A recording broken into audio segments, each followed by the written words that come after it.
I began my life in Milwaukee, Wisconsin, and at the age of 2, my parents were divorced.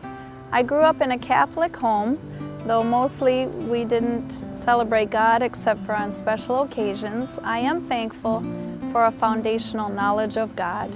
And when I was about junior high age, I started getting into trouble.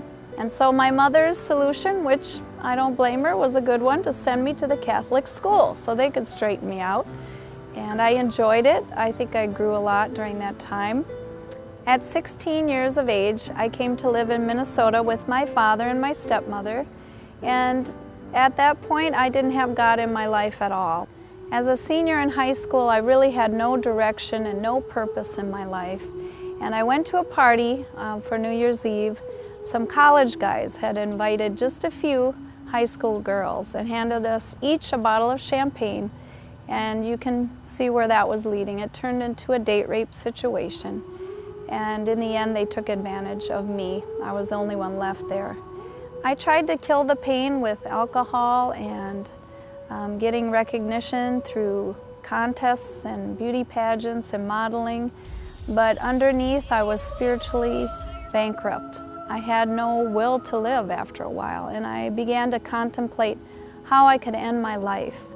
On my worst day, I was searching for ways to end my life, and I had God speak to me in 3 different ways. I had a friend who called who said, "I need you." And I had a letter that came in the mail from a relative that said, "You're worth it." And also a friend who came to our house and told me that I was very loved and I needed to learn to love myself.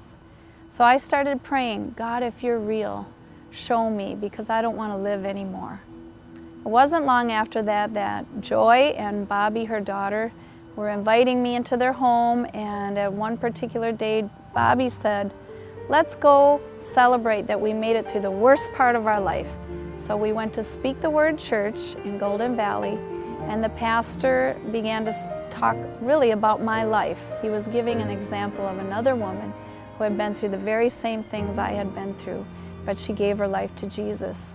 And the tears just started to stream down my face. And my friend Bobby looked at me and said, "Do you want to go forward?"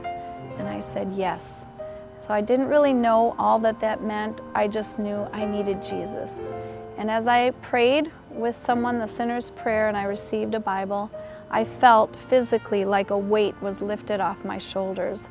June 20th, 1993, I gave my life to Jesus, and within a very short amount of time, I was crowned Miss Minnesota USA.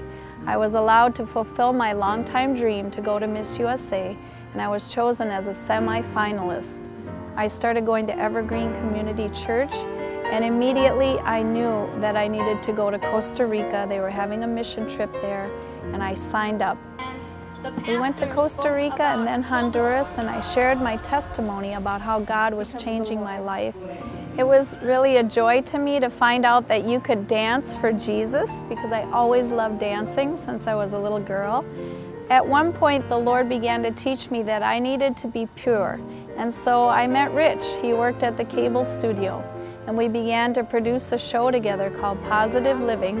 Through the years, Rich and I documented what God was doing in our lives and our community, and things like Billy Graham and different Christian artists that came to town. And eventually, Rich proposed to me live on the air during one of our cable TV shows. And through some tears, I said yes. And we went on to Maui to get married on the beach, and the Lord blessed our wedding. After a year of marriage, Rich and I felt called to go to Hawaii again. After we had been married there, we really felt like we were supposed to live there, but we didn't know why. So we packed up everything, and we eventually went to Youth with a Mission in Kona, Hawaii for a discipleship training class, which led us on to Asia to do missions. While in Singapore, the Lord had granted the prayers of so many people in Asia and America that we would finally have a baby.